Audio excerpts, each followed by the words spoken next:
하루 만에 외국인이 1조 원을 사들이는 날이 있었습니다. 뉴스에서는 숫자 하나로 스쳐 지나가지만 시장 안에서는 꽤 중요한 신호로 받아들여집니다. 외국인은 보통 분위기가 불안할 때는 천천히 비중을 줄이고 판단이 서면 한 번에 크게 움직이기 때문입니다. 그래서 하루 1조 매수는 단순히 오늘 많이 샀다는 의미를 넘어 이제 다시 한국 시장을 보기 시작했다는 신호로 해석되는 경우가 많습니다. 이런 움직임이 이어진다면 연말까지 시장이 무너지는 흐름보다는 버티거나 완만하게 올라가는 장이 나올 가능성이 있습니다. 현재 시장을 큰 그림으로 보면 급락 국면이라기보다는 상승 이후 잠시 쉬어가는 구간에 가깝습니다. 고점에서 한번 흔들린 뒤 3,800에서 4,200선 사이를 오가며 힘을 모으는 모습인데 이런 장을 흔히 기관 조정 장세라고 부릅니다. 중요한 건 이게 폭락이 아니라 상승 뒤의 숨고르기라는 점입니다. 그래서 지금 시장을 이해하려면 두 가지를 봐야 합니다.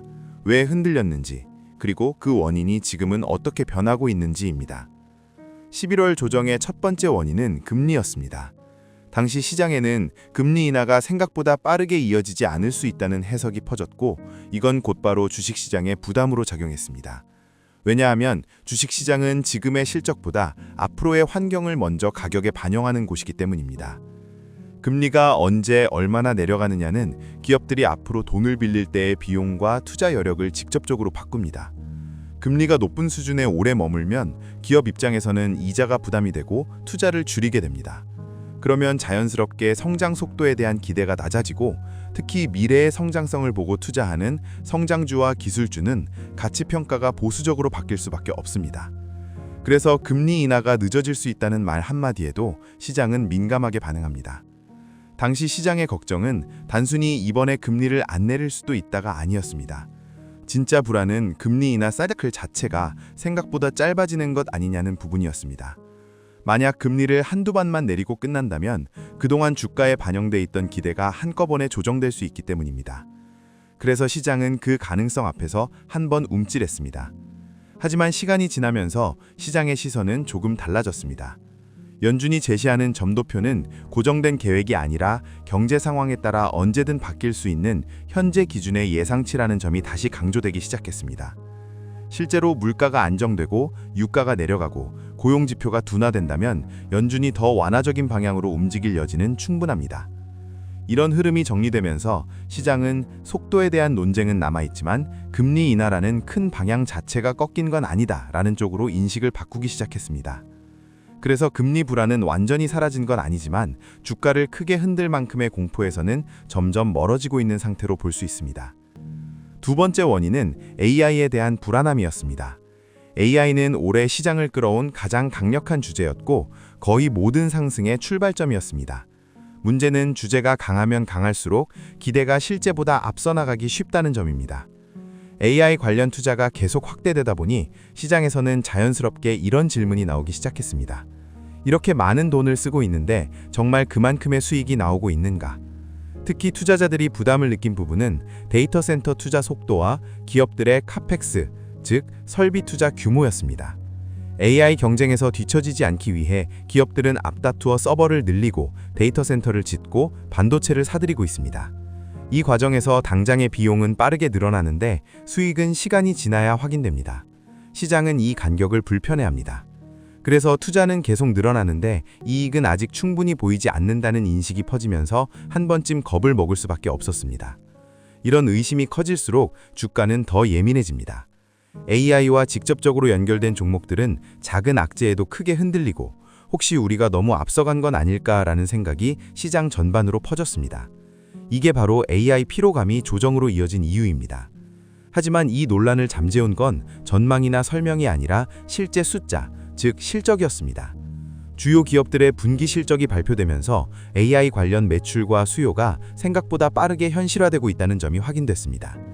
데이터 센터 투자가 단순한 기대가 아니라 실제 주문과 매출로 이어지고 있다는 사실이 드러난 겁니다. 이 과정을 거치면서 시장의 시선은 바뀌었습니다. AI는 아직 돈을 못 버는 이야기에서 시간은 걸리지만 수요는 분명히 존재한다는 쪽으로 옮겨간 겁니다. 물론 AI가 과열인지 아닌지에 대한 논쟁은 여전히 남아 있습니다. 하지만 중요한 건 그 논쟁이 더 이상 당장 시장을 흔들 만큼의 공포로 작동하지 않는다는 점입니다. 지금의 AI는 의심 때문에 멈춰서는 단계를 지나 실적을 보며 판단하는 단계로 넘어간 상태라고 볼 수 있습니다. 여기에 연말이라는 시기적 요인이 조정을 더 키웠습니다. 11월과 12월은 다른 달과 달리 실적이나 뉴스보다 자금의 정리와 결산이 더 강하게 작용하는 시기입니다. 기관 투자자들은 연말이 가까워질수록 한 해의 수익률을 확정해야 합니다. 이미 많이 오른 종목은 더 들고 가기보다는 이 정도면 충분하다는 판단으로 차익을 실현하는 경우가 많고, 이는 시장 전망이 나빠서가 아니라 성과를 숫자로 마무리해야 하는 구조적인 이유 때문입니다. 또 하나는 포트폴리오 조정입니다. 연초에 세웠던 투자 비중은 한 해 동안 주가 흐름에 따라 크게 어긋나기 마련입니다. 특정 섹터가 크게 오르면 원래 계획보다 비중이 과도하게 커지고, 연말에는 이를 다시 맞추는 과정이 필요합니다. 이 과정에서 매도가 나오면서 지수가 눌리는 장면이 자주 연출됩니다. 외국인도 마찬가지입니다. 연말에는 국가별 자산별 비중을 재조정하는 시기이기 때문에 한국 시장이 나빠서가 아니라 다른 시장 비중을 늘리기 위해 일시적으로 자금이 이동하는 경우도 많습니다. 그래서 연말 외국인 매도는 한국이 안 좋아졌다기보다는 자금을 정리하는 시기로 보는 게 더 정확합니다. 개인 투자자들의 심리도 연말에는 위축됩니다.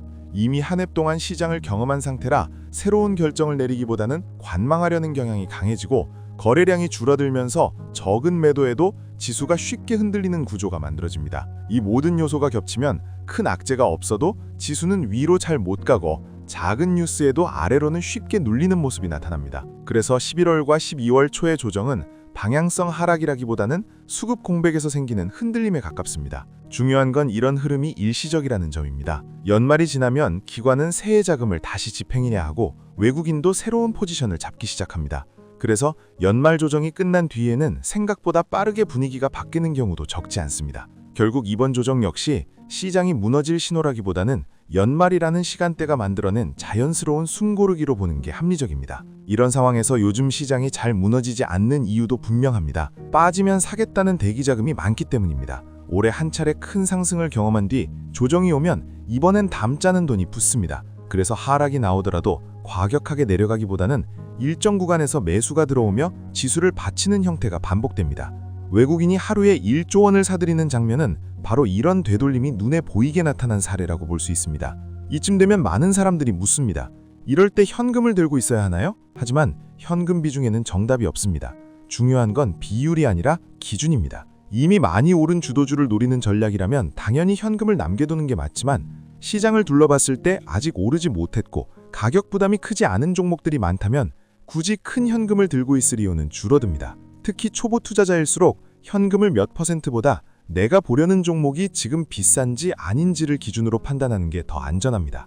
외국인이 다시 사기 시작했다는 점은 연말 시장에 꽤 강한 심리적 지지가 됩니다. 연말은 거래가 줄어들면서 작은 악재에도 흔들리기 쉬운 시기인데, 이때 큰 매수는 시장 분위기를 버티게 만드는 힘이 됩니다. 그래서 연말까지 미니 산타랠리 정도는 가능하다는 이야기가 나옵니다.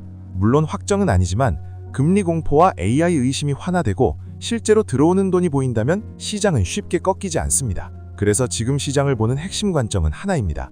이미 많이 오른 업종을 쫓아가기보다는 올해 부진했지만 내년에 실적이 개선될 가능성이 있는 섹터를 찾는 것. 지난 몇 년간 실적이 꺾였던 업종은 기대치가 낮아 조금만 좋아져도 주가가 먼저 반응할 수 있고, 정책, 금리, 경기 기대가 붙으면 자금은 자연스럽게 못 오른 곳으로 이동합니다. 특히 건설처럼 공급이나 착공 지표가 개선될 조짐이 보이는 업종은 실적이 실제로 나오기 전에 가격이 먼저 움직이는 경우가 많습니다. 정리하면 지금 시장은 끝난 장이 아니라 흔들렸던 원인들이 하나씩 정리되면서 다시 힘을 모으는 구간에 가깝습니다. 외국인의 큰 매수는 그 분위기를 확인시켜주는 장면이고요. 그래서 연말까지 시장을 지나치게 비관적으로 볼 필요는 없습니다. 다만 중요한 태도는 분명합니다. 이미 많이 오른 걸 따라가서 불안해하지 말고 가격 부담이 적고 내년 개선에 근거가 있는 섹터를 골라두고 기다리는 것. 이것이 이 글이 말하는 인내심의 의미입니다. 앞으로 이 채널에서는 단기적인 자격이나 막연한 기대를 앞세우기보다는 지금 시장에서 어떤 불안은 이미 지나갔고 어떤 변수는 아직 남아있는지, 그리고 자금은 왜 그 방향으로 움직이고 있는지를 가능한 근거를 중심으로 차분하게 풀어가려고 합니다. 당장 오를 종목을 찍어주기보다는 지금 이 시점에서 무엇을 조심해야 하고 어떤 흐름을 미리 이해해두면 앞으로의 판단이 훨씬 편해지는지를 하나씩 정리해드릴 생각입니다. 뉴스를 보고도 그래서 지금 나는 뭘 봐야 하지? 라는 생각이 드셨던 분들이라면 앞으로 이어질 이야기들이 분명 도움이 될 겁니다. 시장을 감으로 넘기지 않고 흐름으로 이해하고 싶은 분들, 다음 변화가 어떻게 이어질지 궁금하신 분들은 구독 부탁드립니다.